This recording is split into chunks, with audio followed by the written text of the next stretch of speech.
Summer வந்துருச்சுங்க. Summer வந்தாவே சில உணவு முறைகள் நம்ம எல்லாருக்குமே ஃபேவரட்டா இருக்கும்.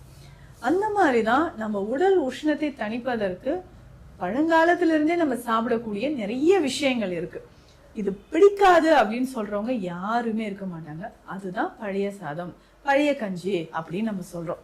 அதாவதுங்க, முந்தின நாள் சமைத்த சாதத்துல நம்ம தண்ணீர் ஊற்றி வைத்து அடுத்த நாள் காலையில நம்ம இதுல மோரோ தயிரோ சேர்த்து சின்ன வெங்காயம், நிறைய பேர் நிறைய சைட் டிஷ்லாம் நம்ம வச்சு சாப்பிடுவோம்.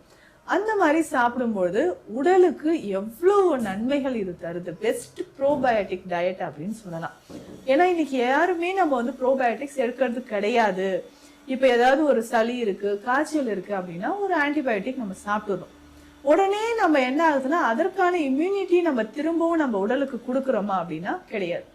இந்த ஆன்டிபயோட்டிக் சாப்பிட்றதுனால உடல்ல இருக்கக்கூடிய குட் பாக்டீரியாஸும் நமக்கு அழிக்கப்படுதுங்க. இப்போ பாக்டீரியாஸ் நம்ம உடல்ல கட்ல இல்லைன்னா டைஜஷன் சரியா இருக்காது, இம்யூன் சிஸ்டம் ரொம்ப வீக் ஆயிடும், அந்த பவல் மூவ்மெண்ட் நமக்கு குறைய ஆரம்பிச்சிடும். இந்த கட் பாக்டீரியாஸ்க்கு ரொம்ப முக்கியமானது அப்படின்னு பார்த்தோம்னா இந்த ப்ரோபயோட்டிக் டயட் தான். அது எதுலங்க இருக்கு? ஈஸியா ரொம்ப எனர்ஜெட்டிக்கான ஒரு ஃபுட் அப்படின்னு பார்த்தோம்னா இதுதான், இந்த பழைய சாதம்.